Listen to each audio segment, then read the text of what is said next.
Wrestlepalooza kicked off. Brock Lesnar versus John Cena. Hey, Paul Heyman introduced Brock Lesnar as he got in the ring. That was a bit of surprise. Brock Lesnar, John Cena. Who do you think? Like, were you surprised by this? I was surprised. They basically not even remotely. I wasn't surprised. I just thought, one, I thought Cena was going to win. I'll be honest. And two, it kind of reenacted the 2016 match. Cena got very little offense here. I believe it was 2014. I could be wrong. It was a hell of a match because it told a story. John Cena is on his way out the door. Why would you put him over the beast, Brock Lesnar? I didn't know for sure Brock was going to be sticking around, too. No, Brock's sticking around, baby. And apparently he is. Brock is here. He's real. And he's the last real ass kicker. You heard it here first. Now, this might have been considered an upset, but this didn't surprise me. The Vision, Braun Breaker and Bronson Reed defeated the Usos.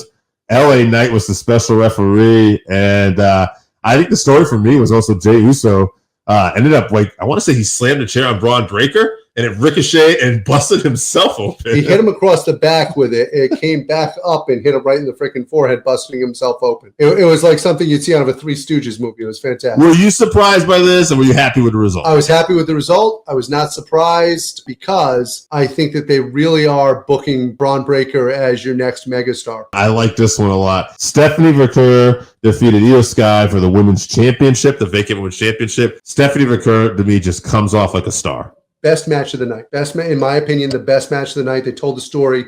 Here's a little backstory, and it's something Triple H talked about later. People don't realize Stephanie Vercoeur hadn't wrestled on TV. The reason why she hadn't wrestled on TV, battling illness. She had flu-like symptoms leading right up to the event. She ended up being cleared that day to wrestle, and she wrestled that match after being sick for over a week. That is absolutely fantastic. And Io Sky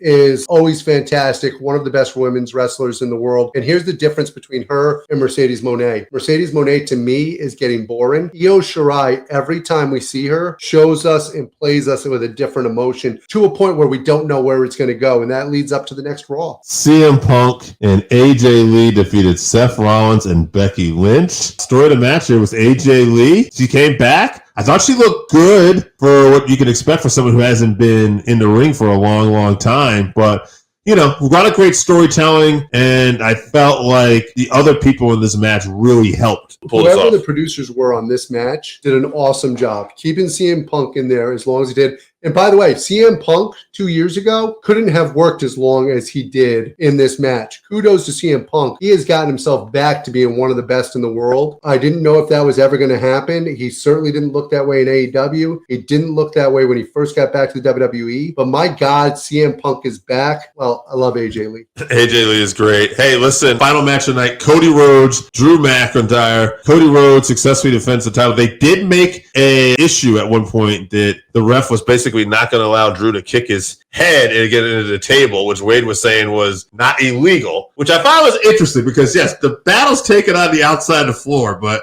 at what point is it illegal?